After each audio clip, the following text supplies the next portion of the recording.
fora dela. Vou repetir. Não, anda para trás, vá.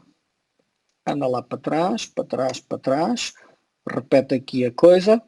Começamos por ter uma distribuição, não é já inicialmente uniforme, no computador foi, no vídeo não é, e a força gravítica atua e aumenta a temperatura. Aqui temos a densidade.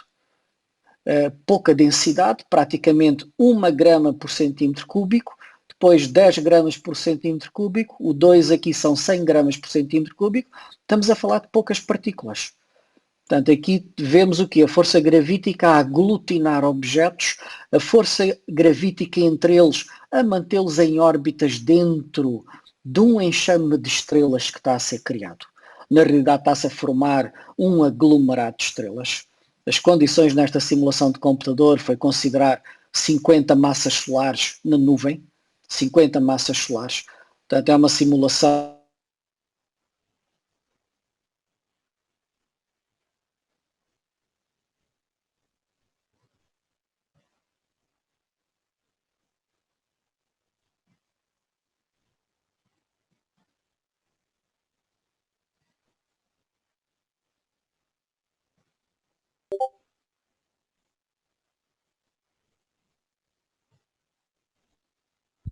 O professor foi abaixo já agora. Caso nos consiga ouvir e ainda esteja a falar, nós deixamos de ouvir e ver.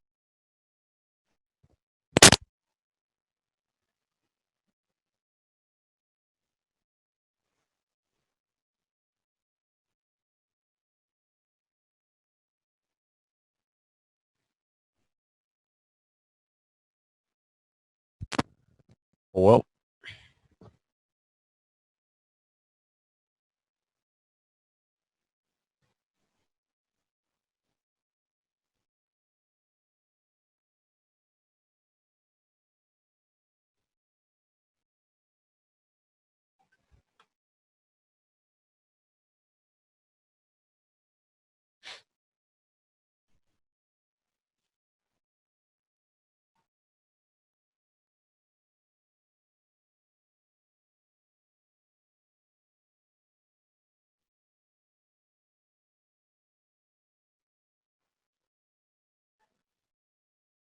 F. Yeah. Mesmo.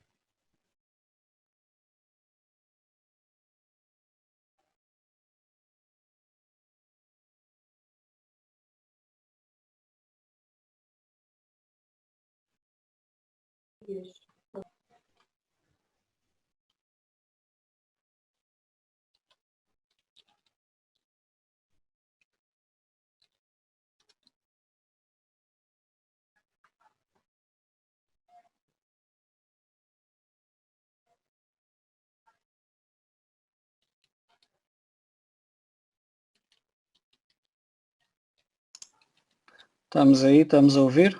Sim, senhor. Vamos, Sim? agora está. Sim. Ok. Não sei até onde é que vocês apanharam. Digam-me lá até onde é que conseguiram A parte em apanhar a que conversa. a nuvem produz dezenas de estrelas. O professor estava a mostrar o vídeo. Ok, Acho que foi depois de eu ter mostrado isso, mas ok. se calhar. Este aqui, neste slide aqui, eu Sim. estava a discutir que a estrela produz dezenas de estrelas, falei da temperatura, da densidade, Sim. essa parte vocês ouviram, não é? Sim. Essa parte Sim, ouvimos vocês tudo, ouviram. Sim. professor. Sim. Ok, ótimo, pronto. Então passamos à frente.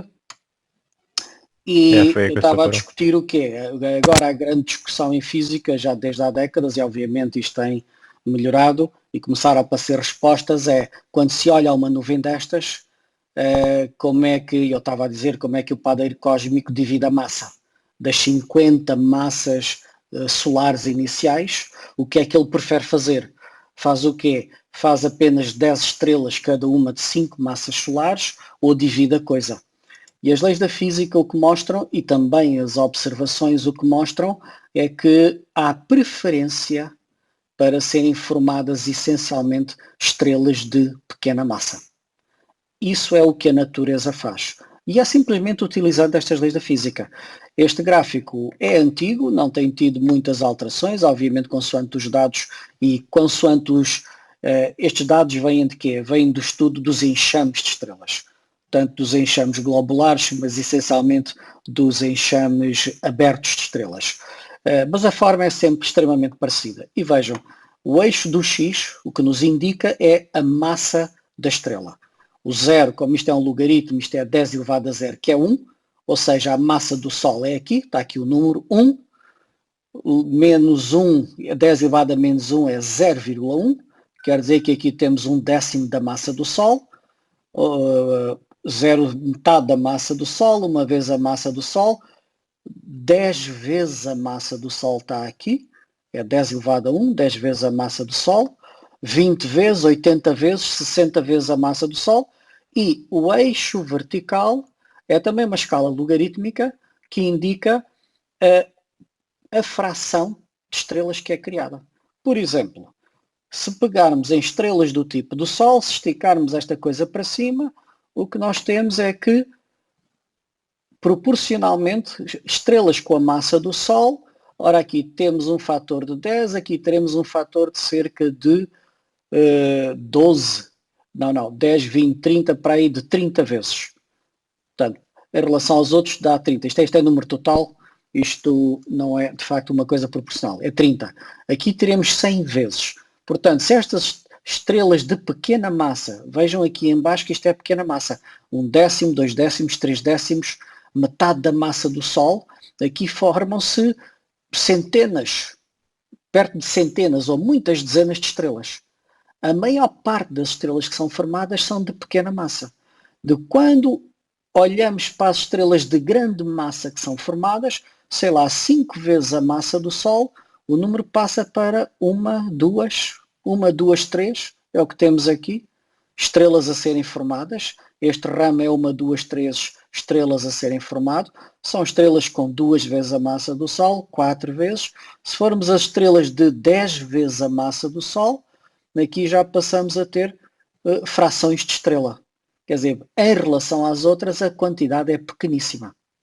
Basicamente é o que a física faz. As leis da física, com a força gravítica a funcionar, com a atração eletrostática entre as partículas, com a temperatura da estrela, com a distribuição de densidades e alguma rotação microscópica inicial, as leis levam a que a distribuição de massas, quando se formam estrelas, sejam estas. E isto é encontrado em todos os lados na nossa galáxia.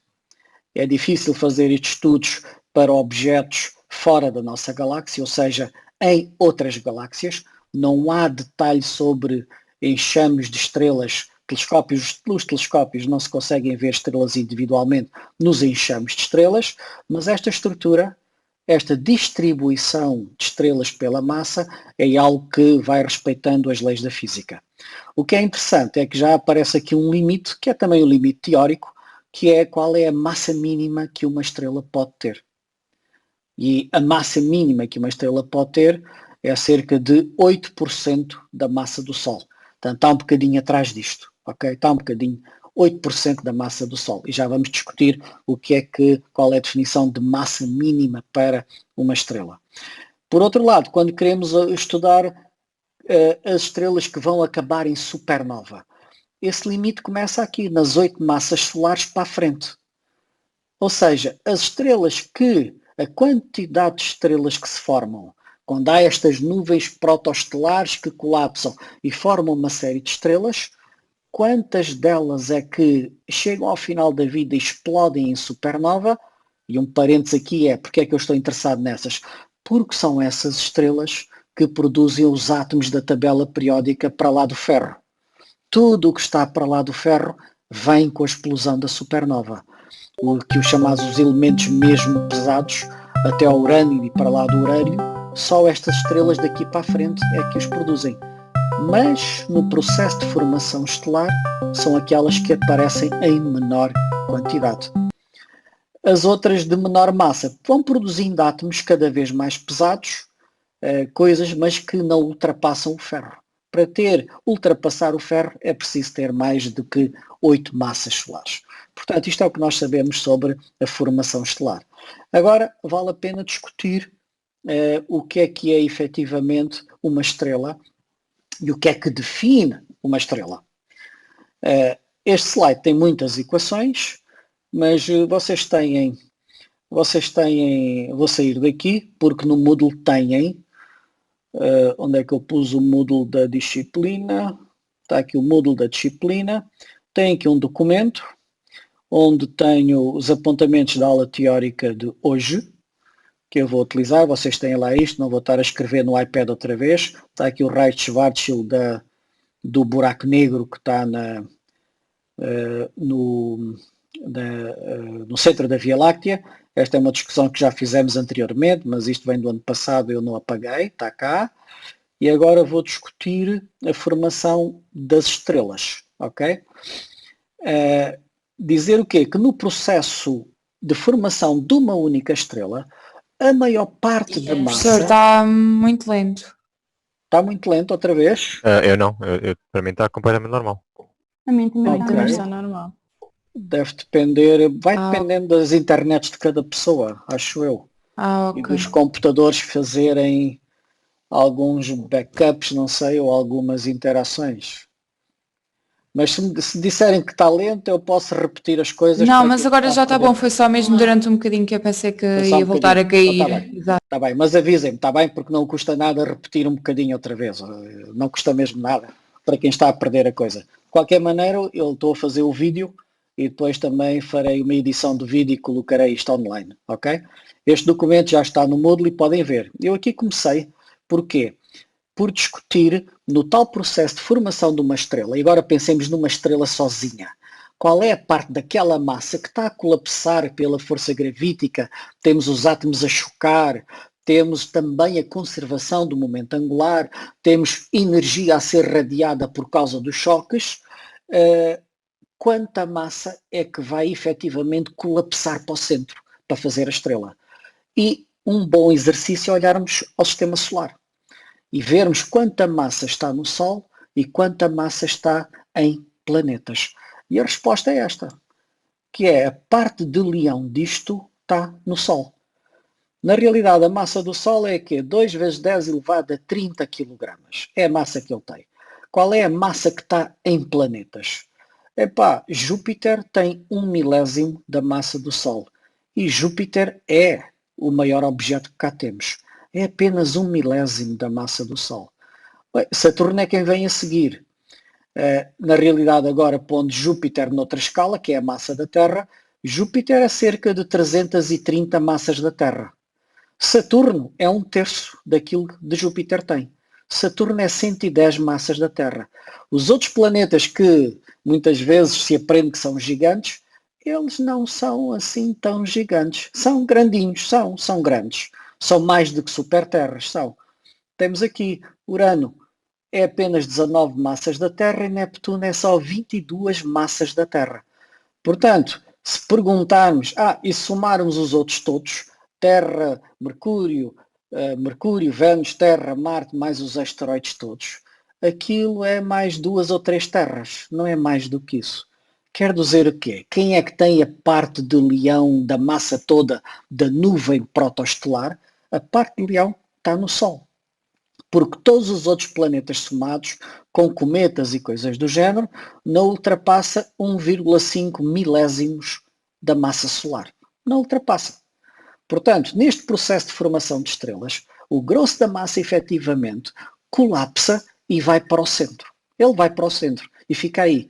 São os restos que, devido aos choques e ainda que ganharam órbitas circulares e que ficaram numa órbita estável circular, que os impediu de caírem para o Sol, e impediu porque nas órbitas circulares deixaram de ter choques umas com as outras. As partículas que lá estão já não chocam o suficiente para poderem ser atiradas para o Sol que está no centro, mas isso é uma minoria da massa.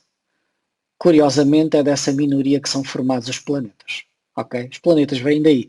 Este processo de formação mostra que a maior parte das estrelas efetivamente terá planetas à sua volta, e isso tem sido descoberto quando começou a busca de planetas extrasolares nos anos de 1980, iniciaram-se projetos para ir à procura da existência de planetas extrasolares e o que se tem descoberto é que, na realidade, até a percentagem de estrelas com planetas é um pouco maior do que aquilo que se estava à espera do ponto de vista teórico, mas isso falarei depois. Agora, voltando, o que é aquilo que é efetivamente uma estrela. E o resultado a definição é esta. A estrela é mesmo a única coisa que nós temos que é definida como um corpo gasoso.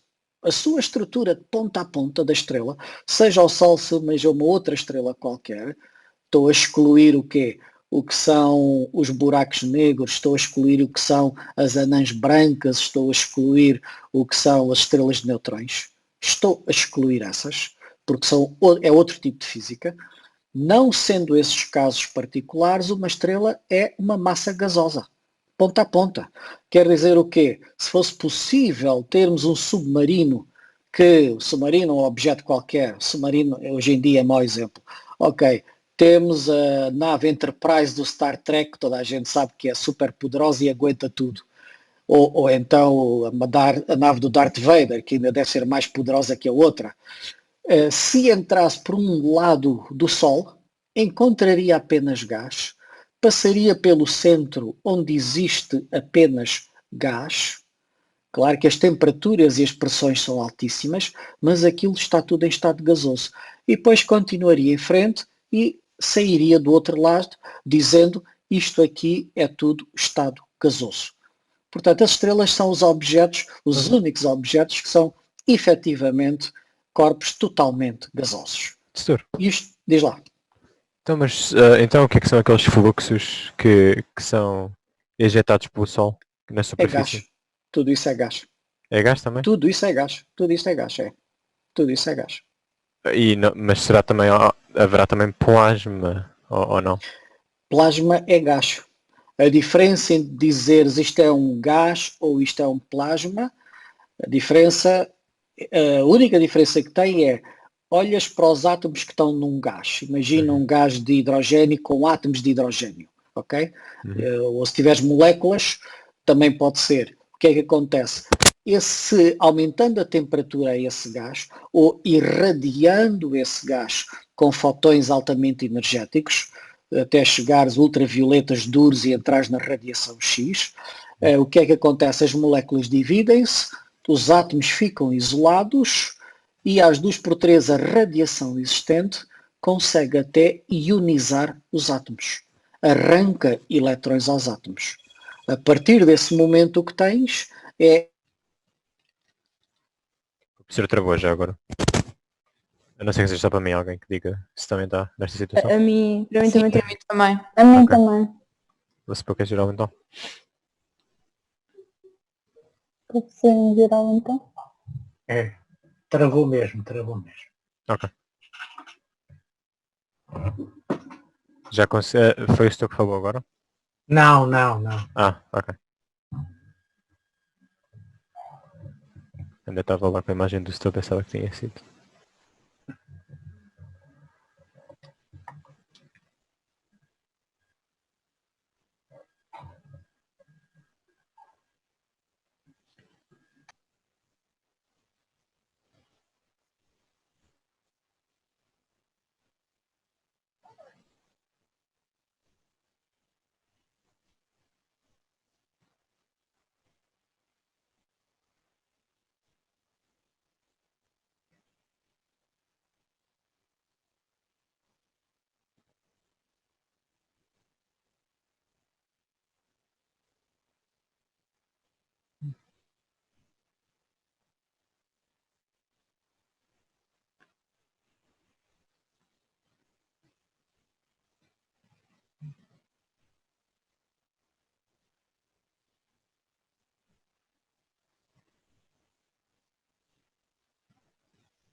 Pessoal, está aí? Sim, Por professor. alguma razão Professor, caiu outra vez. Estamos. Isto voltou a cair, pá. O gajo mesmo assim continua a cair, ainda não percebeu. Ok.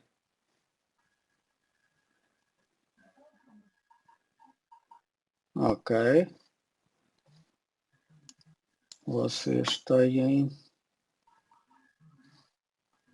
Agora eu estou ligado comigo próprio, como anfitrião e co-anfitrião. Está toda a gente a seguir? Tá? Sim, professor. Ok. O Zoom está mesmo... Está a ser complicado outra vez. Isto da tarde é uma chatice, porque por um lado temos o problema dos Estados Unidos. Quando a costa atlântica acorda às 8 da manhã, é 1 da tarde aqui em Portugal, e depois 8, 10, 11 da manhã nos Estados Unidos é o maior tráfego e utilização de Zoom. E depois os Estados Unidos têm vários fusos horários, a coisa vai crescendo em intensidade, completamente em intensidade. Bom, vamos continuar então. Não sei o que é que vocês, a última coisa que ouviram, vocês estão a ouvir? Sim. sim. Ok, então deixa-me lá ver, nós estávamos aqui a discutir O professor Que é- estava a dizer a definição de estrela, que a era definição de estrela, exatamente, que era um corpo totalmente gasoso, não é? Exato. Pronto, agora eu ia comparar com aquela definição que se diz que também há planetas gasosos. Já alguém ouviu falar disso? Sim. Sim. Júpiter e Saturno? Pronto, e qual é a vossa ideia? O que é que vos fica na ideia quando se diz que Júpiter e Saturno são planetas gasosos? São meritariamente compostos por uma atmosfera? Ou será mesmo gasoso de ponta a ponta? Não. Ponto a ponto. Quero ouvir outras opiniões. A minha ideia era que sim, que eram totalmente gasosos, mas não sei. Sim, Mais alguém também a quer dizer minha. alguma coisa? Sim, também pensava que eram totalmente gasosos. Essa designação simples, efetivamente, sem explicar mais, leva a essa interpretação. Eu penso que o professor tinha falado Diz. no início, quando se começou a formarem planetas, que esses sim eram totalmente gasosos, ao contrário de Júpiter e Saturno, Exatamente. que não são Exatamente. totalmente gasosos. São Exatamente. E esses seriam maioritariamente gasosos, são. totalmente gasosos, porquê? Acaba lá o raciocínio. E disseste muito bem. Por causa do hidrogênio e do hélio, que eram os primeiros elementos. Exatamente. Não Ou seja, não havia haver elementos poeira mais ainda. pesados. Exatamente. Não havia poeira ainda, nem átomos mais pesados para poder formar poeiras. Exatamente essa a razão. Portanto, mas isso é um estágio muito primordial no universo e não é isso que temos agora, estás a ver? A designação de planetas gasosos leva, dito simplesmente assim, leva as pessoas a acreditar que aquilo de facto é um objeto gasoso de ponta a ponta. E a resposta é não, não é. Era aquilo que já foi aqui dito, que tem atmosferas muito extensas. Júpiter tem uma atmosfera, Júpiter tem cerca de 70 mil quilómetros de raio, mas a sua atmosfera tem aí pelo menos 2 mil quilómetros de profundidade, a atmosfera. Mas o resto de Júpiter não tem nada a ver com o estado gasoso. Porquê? Porque ao entrar pela atmosfera de Júpiter, a pressão aumenta, a temperatura não aumenta assim tanto, mas a pressão atmosférica aumenta e então obriga o hidrogênio a fazer uma transição de fase. Passa do estado gasoso para o estado líquido. E na realidade Júpiter é depois coberto por um oceano inteiro, em toda a sua superfície é um oceano inteiro de hidrogênio, proporção de hidrogênio e hélio, tal como o Sol também tem. Os outros planetas mais pequenos, Saturno tem isto, mas no centro destes planetas temos depois núcleos de ferro e de níquel com cerca de 10 e 20 massas da Terra no seu interior. Portanto, na realidade, o núcleo destes planetas é de material rochoso, é de ferro, é de níquel também, tem magmas, o que depois tem por cima estes oceanos e ainda mais por cima têm atmosferas extensas. Os outros dois, Urano e Neptuno, são uma classe à parte. Saturno. Não tem nada a ver com Júpiter e Saturno. Diz. Então é esse hélio líquido que cria o campo, o campo É o magnético. hidrogênio. É o hidrogênio. Ok. É o hidrogênio. O hidrogênio, estando ionizado na parte exterior, ele consegue criar um campo eletromagnético fortíssimo à volta de Júpiter. É exatamente o hidrogênio todo, ok? Professor, Diz lá. mas o núcleo também está puramente em estado líquido ou só em magmas Não, e não. em... Não, é rocha. Tem Tem magmas, gasoso, temperatura. também tem sólido. Não chega a ser sólido como a Terra não é sólida, estás a ver? Não é sólida porquê? Porque o centro da Terra está a cerca de 6.000 graus e isso não permite ter um estado sólido. A pressão que temos no interior, mais a pressão que temos na Terra, a massa da Terra é pouca. Não dá pressão suficiente para que, à temperatura de 6.000 graus, aquilo possa ter estado perfeitamente sólido. Temos um magma muito viscoso. O caso de Júpiter é diferente. A temperatura no centro é mais alta, bem mais alta, mas está associado depois também a uma pressão extremamente maior. E há uma fase que está efetivamente sólida. Eu não contei a história, ia deixar isto depois quando falarmos mais sobre os planetas, mas também posso dizer já que é quando se entra pelo oceano de hidrogênio e de hélio que ele tem, é dominado por hidrogênio, a pressão dentro desse oceano também aumenta. E aumenta até um ponto que obviamente ultrapassa o aumento de temperatura e o hidrogênio passa para o estado sólido. Portanto, Júpiter na realidade tem um núcleo sólido em hidrogênio e depois bem no centro ainda tem uma parte rica em ferro e níquel. Portanto, Júpiter é um caso bem à parte dos outros que são mais pequenos, estás a ver? Portanto, essa é a questão. Agora, o que é? Nada. Vão sempre interrompendo, que é melhor do que estar aqui a falar sozinho, a olhar para o ecrã de um computador. É muito mais giro, vá. O que é que nos interessa agora? É se estes objetos são apenas gasosos, mas esta conversa não é só para objetos gasosos, é também válido para a Terra, o raciocínio é assim.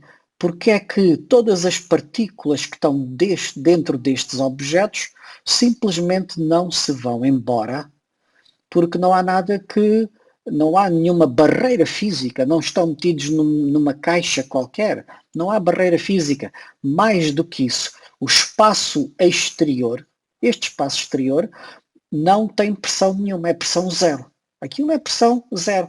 O que é que nós sabemos? Imaginem aqui que isto é uma atmosfera, imaginem que este planeta tem uma atmosfera, um certo valor de pressão, e o que acontece é que uns quilómetros aqui por cima, este vácuo que aqui está tem pressão zero. Qual seria o comportamento do gás naturalmente? Obviamente ir ocupar as zonas que têm pressão zero. Se temos pressão elevada aqui, pressão baixa deste lado, então o resultado é que há uma força, este gradiente de pressão cria uma força que leva daqui para ali. Ora, isto só não acontece, na realidade, as partículas todas que aqui estão, isto é uma conversa para o Sol, é uma conversa para a atmosfera da Terra, é uma conversa para a atmosfera de Júpiter, qualquer destes sistemas físicos, o gás só não abandona a estrela ou o planeta onde está e migra para a zona do espaço exterior que está a pressão zero, porque tem mais outra força em cima, que é a força gravítica do próprio objeto a que está preso. Portanto, é simplesmente a ação da força gravítica da massa do objeto que ali está. É a sua força gravítica que fica adicionada à força de pressão que levaria este objeto a sair. Portanto, outro raciocínio é dizer a velocidade da partícula que ela pode ter por estar dentro da atmosfera, seja a atmosfera de um planeta ou seja a atmosfera de uma estrela, a velocidade que ela tem na realidade é controlada pela aceleração. E a aceleração vem das duas forças. A força da pressão atmosférica, que neste caso aponta para fora, é para fugir ao planeta, é para fugir à estrela. A força de pressão é atirar para fora. e que está a ser contrabalançada por uma força gravítica por dentro. Portanto, a velocidade dos objetos é dada pela aceleração proveniente destas duas forças. E depois há que dizer, ok, a velocidade do objeto é superior à velocidade de escape ou não é. É que se a velocidade da partícula, por alguma razão, se tornar superior à velocidade de escape, então a partícula efetivamente vai embora. E esta é a questão. O resultado final é que não se vão embora, porque as velocidades com que elas andam aqui, no grosso, na maioria do caso das partículas que aqui se encontram, são tudo velocidades inferiores à velocidade de escape. Todas elas. Não são todas. Depois irei discutir isso, porque é que um planeta mantém a sua atmosfera durante gigas de anos. Ok? Porquê? Estou já a dizer isto porque nem todas as partículas andam exatamente com a mesma velocidade.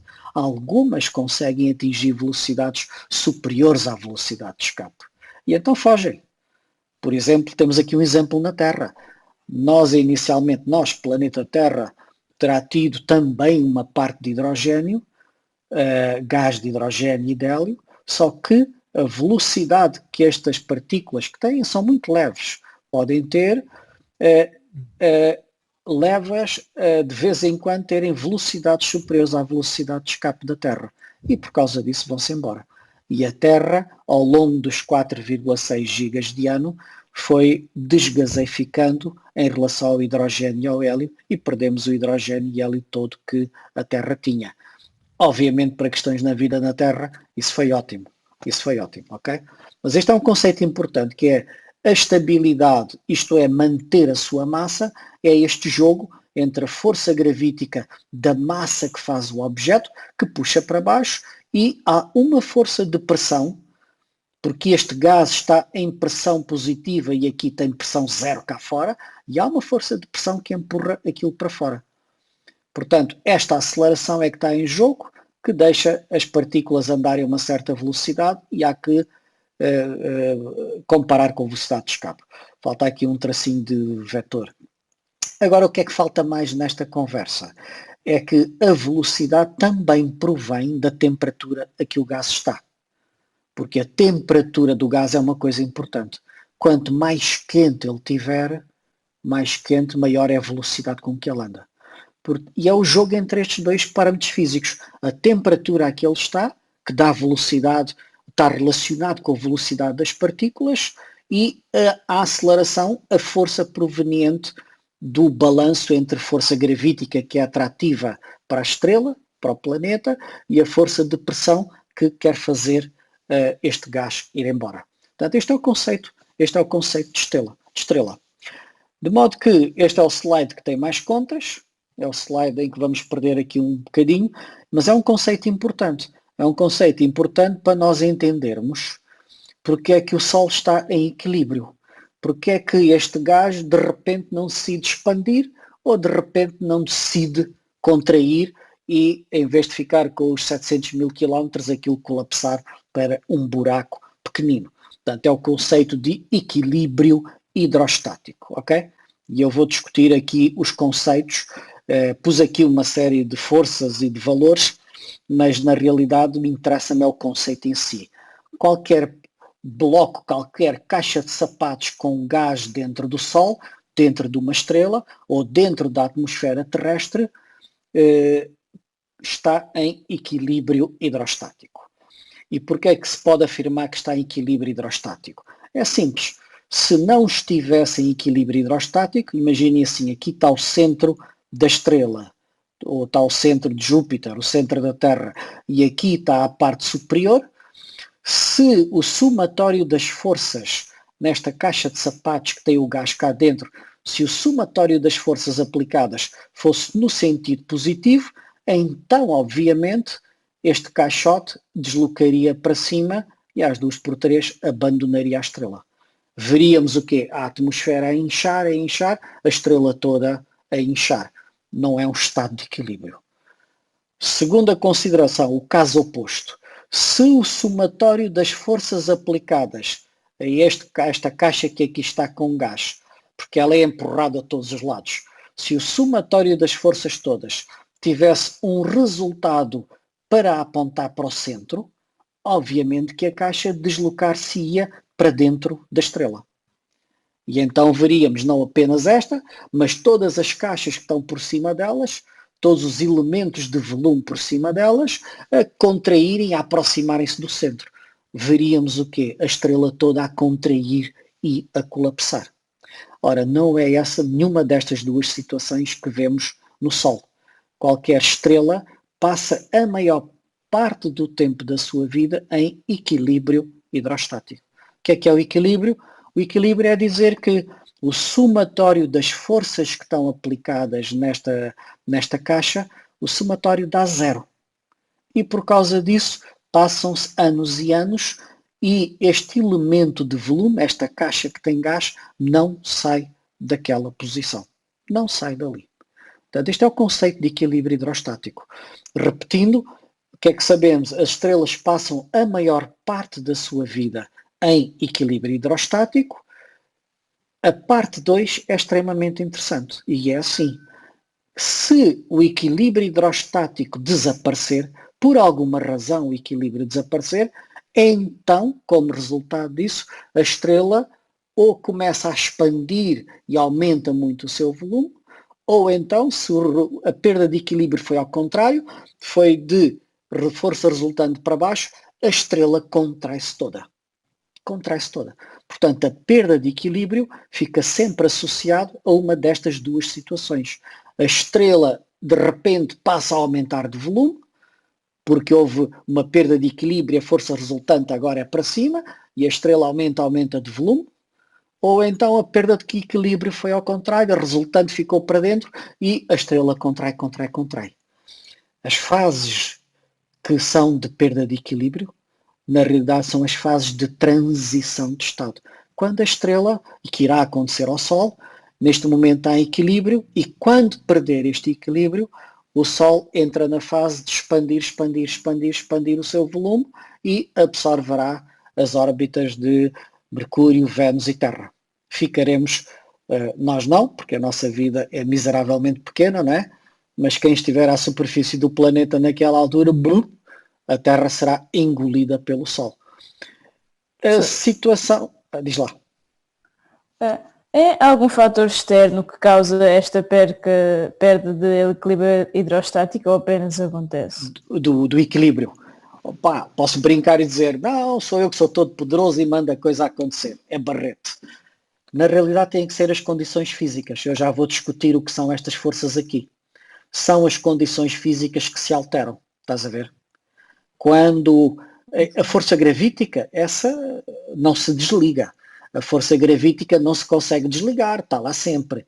Mas há uma outra força que sim, é sensível. A pressão do gás depende da temperatura a que a estrela está. E a temperatura é mantida...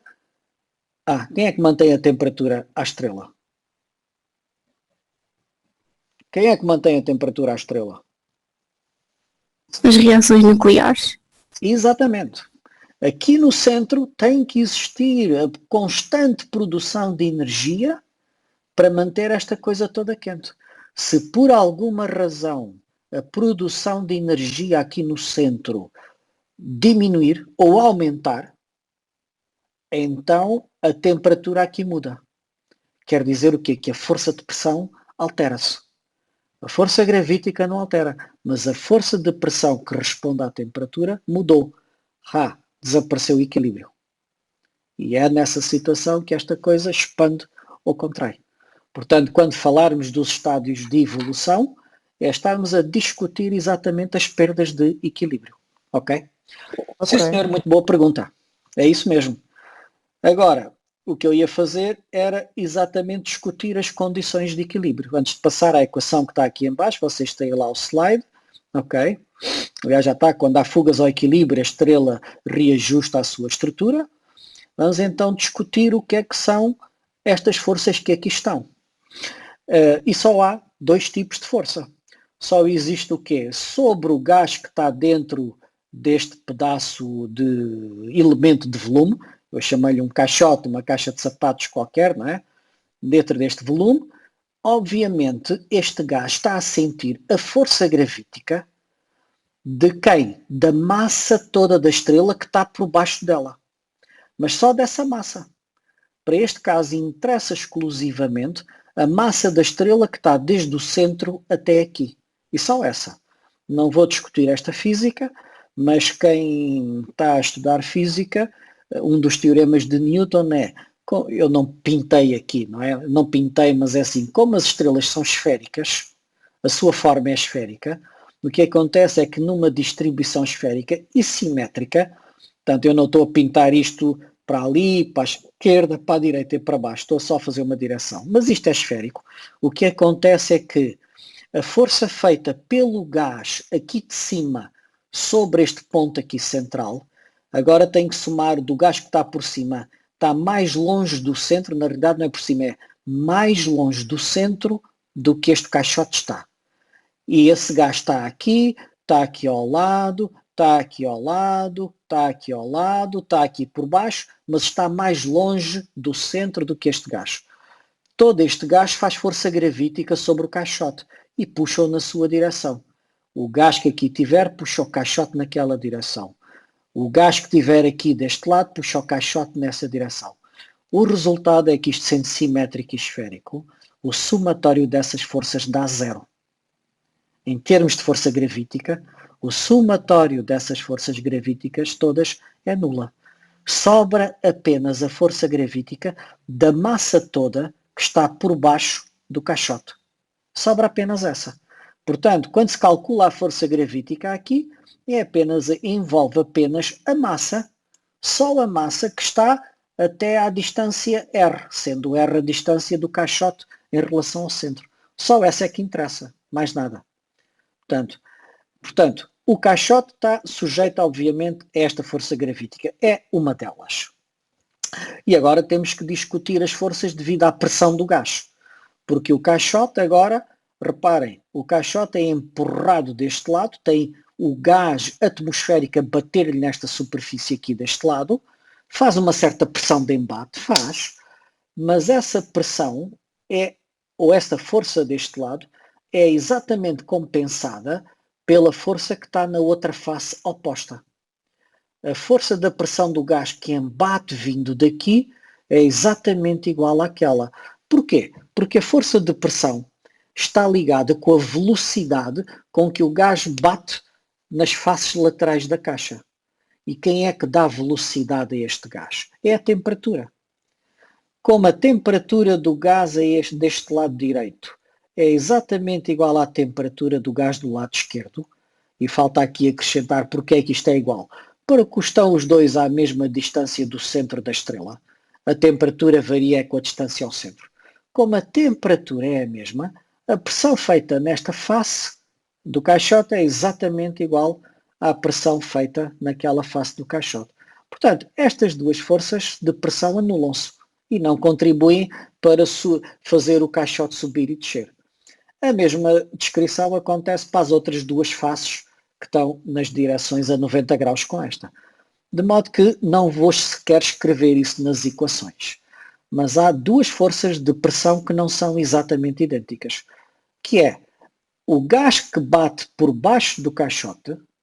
Este gás que bate por baixo é um gás que está mais quente e bate aqui por baixo nesta superfície que tem área ΔA. A questão é que isto é gás mais quente, está mais próximo do centro, está um bocadinho mais quente. Portanto, faz uma certa força de pressão na face interior do caixote. E agora é necessário considerar a força que é feita na superfície superior do caixote. Esta força de pressão é também gás que lhe bate, mas é um gás que está ligeiramente mais frio. Porquê? Porque está mais longe do centro. A temperatura aumenta, é muito alta no centro e depois vai diminuindo consoante migramos para a superfície da estrela. De modo que na face superior deste caixote também há uma força de pressão. Porém, é menor em valor do que aquela. E é menor porquê? Porque provém de um gás que está um pouco mais frio. Fazendo as equações das forças aplicadas, as equações são estas.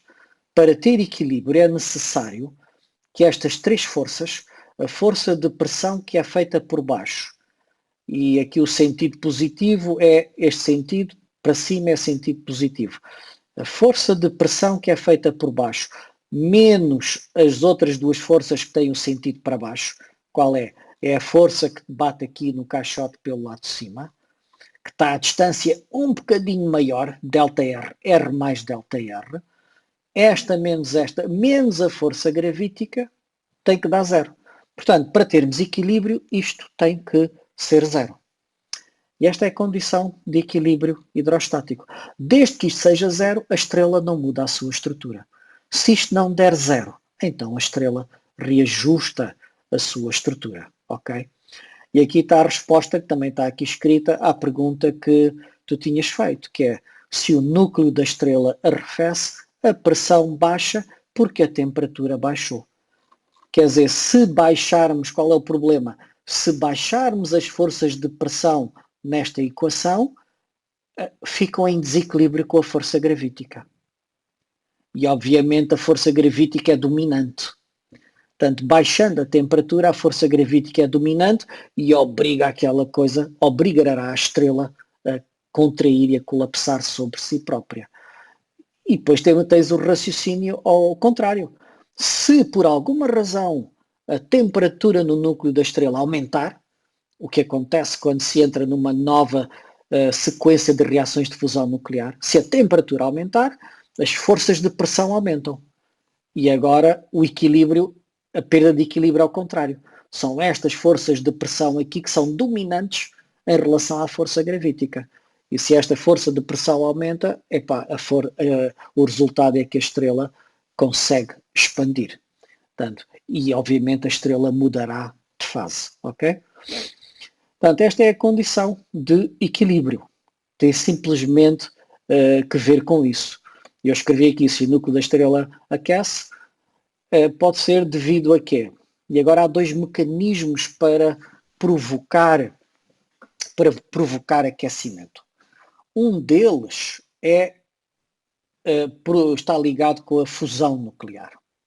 Por alguma razão entrou-se numa nova etapa de fusão nuclear, por exemplo, passámos de hidrogênio para hélio, e a fusão nuclear do hélio liberta muito mais energia, e o resultado é que o núcleo fica mais quente.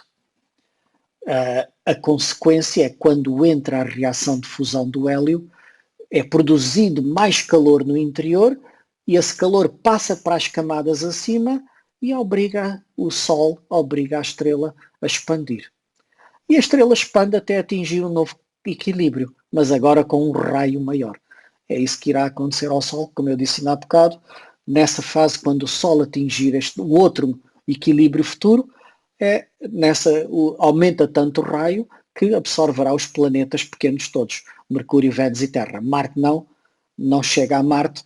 Marte fica com uma temperatura à superfície horrivelmente elevada, e esqueçam, não vale a pena comprar casa em Marte, porque será um desastre completo. Ok? O outro mecanismo não tem a ver com a fusão nuclear, mas tem a ver com a contração gravítica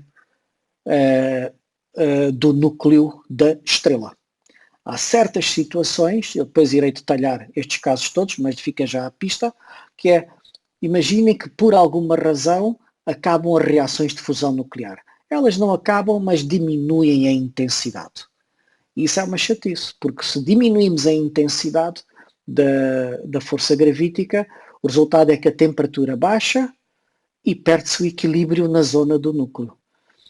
Como a força gravítica não desliga, está lá sempre, a temperatura é que baixa, então o núcleo da estrela, e só estou a falar do núcleo, o núcleo colapsa.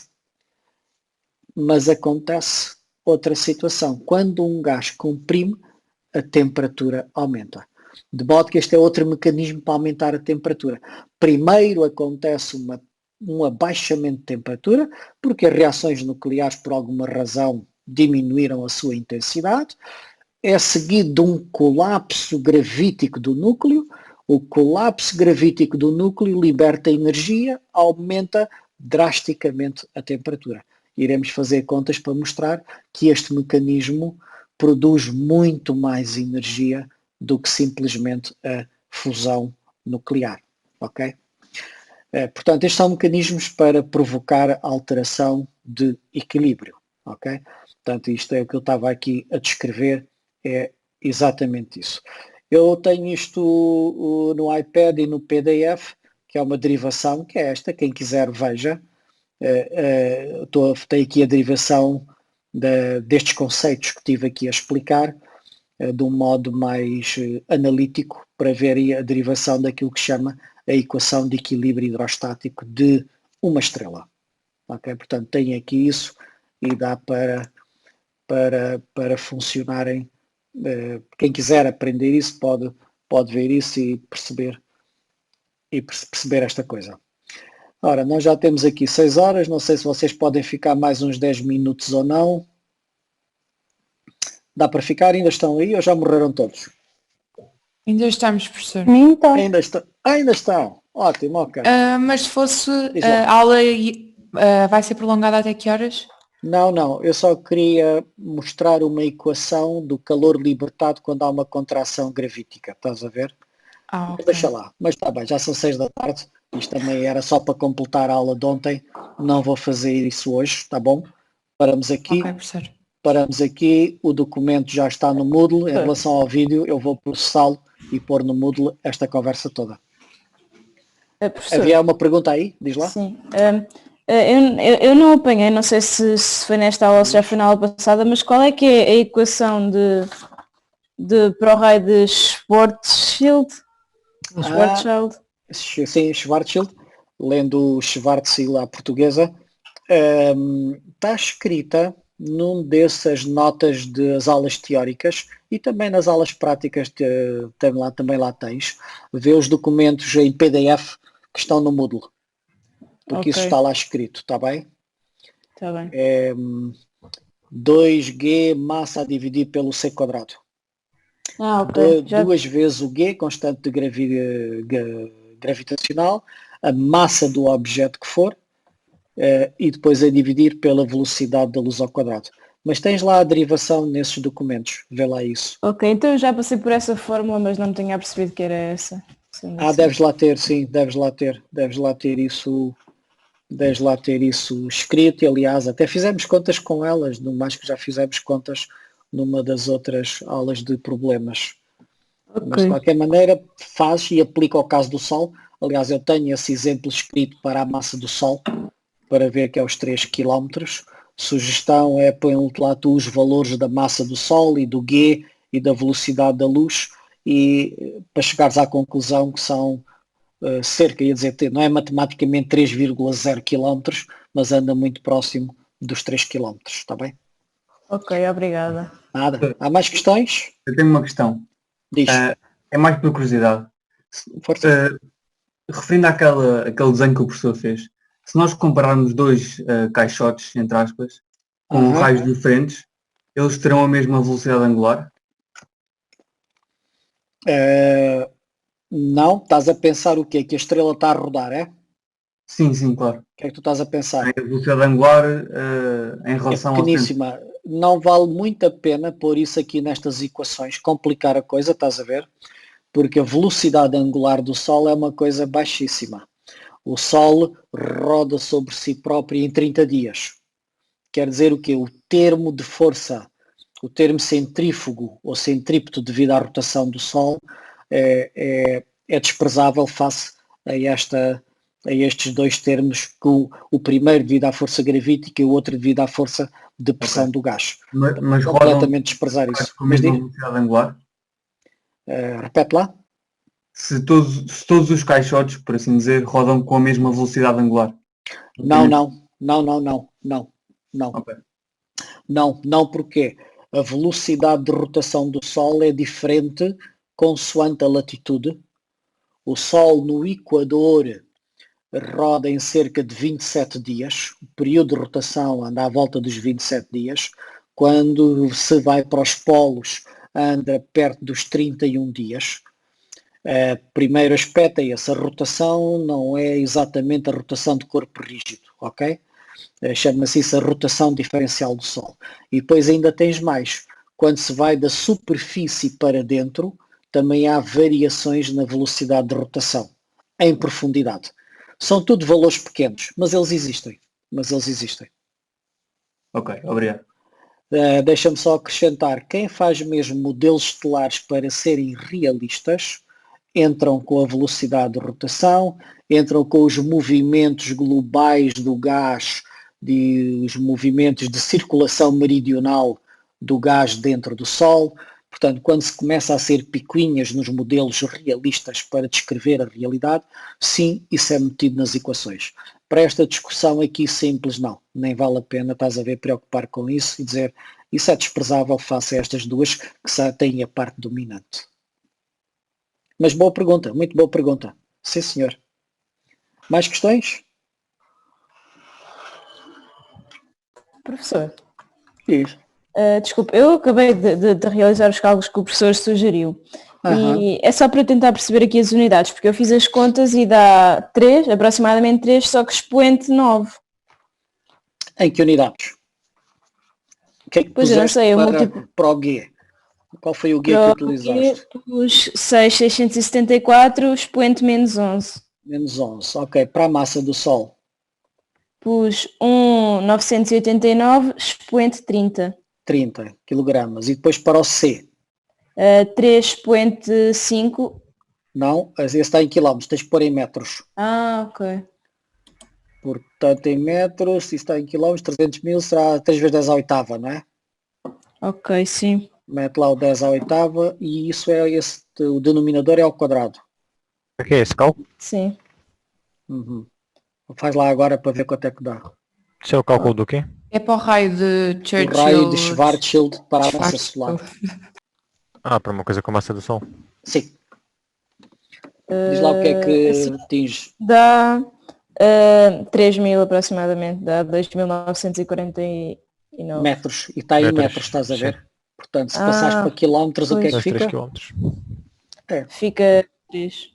De modo que de cabeça É a isso. gente diz, passam 3 quilómetros e a coisa está boa. Só peço desculpa interromper. O professor vai dar mais matéria hoje? Não, hoje já não vou dar mais matéria. Já chegámos às 6 horas, podes desligar. Sei que há pessoas que têm outras coisas, desliga. Estou só aqui a tirar dúvidas a quem quiser, mais nada. Ok, obrigada, professor. Então Nada, resto para a adeus. continuação. Depois Também, tá bom, avise tá quando colocar a gravação. Está bem, ok. Também assim, não havendo mais dúvidas, vamos parar aqui e quem quiser depois na sexta-feira encontramos-nos novamente, está bem? E às 2h30. Está bem, quem não vier também não é preciso. Nada, adeus, boa tarde. Professor, sexta-feira a password será outra. Eu para sexta-feira mantive a mesma password. Mantém? Vou Pronto. manter esta coisa da entrada com a sala de espera. Está bem. Tá bom? Professor, Sim. uma pergunta. Força.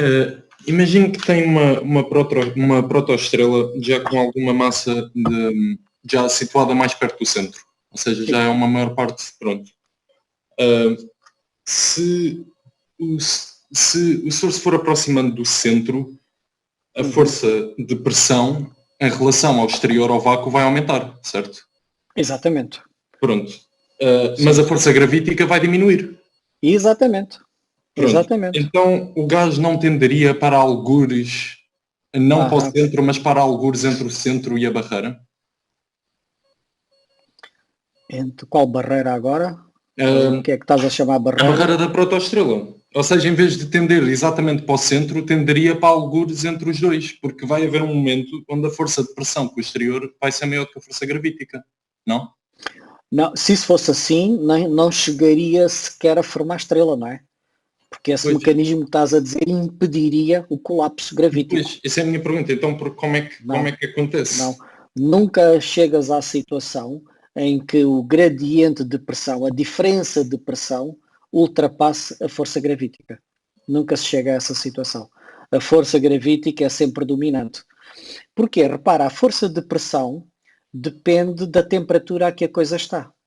E quando aquilo começa a colapsar, as temperaturas são baixas. Força gravítica é dominante em relação à diferença de pressões. É necessário aumentar a temperatura para a pressão aumentar. Ok. Só na etapa, porque é que a estrela estabiliza? Ela estabiliza quando o aumento de temperatura dá-lhe uma pressão tal que equilibra agora a força de pressão, equilibra a força gravítica de colapso. Estás a ver? Enquanto não existir esse equilíbrio, essa temperatura, ela vai contraindo. O teu raciocínio está certo. E as etapas são essas. A questão é que faltava-te incluir apenas a questão da temperatura, que começa baixa e depois vai aumentando.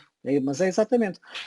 Põe o raciocínio extremo ao contrário. Então, e se a temperatura não aumentasse?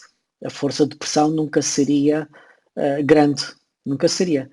E a força gravítica, como não desliga, obrigaria aquilo sempre a colapsar. É isso mesmo. Sim, senhor. Bem, muito obrigado, senhor. Nada, adeus. Vou encerrar a sessão então. Boa tarde a todos. Foi um gosto.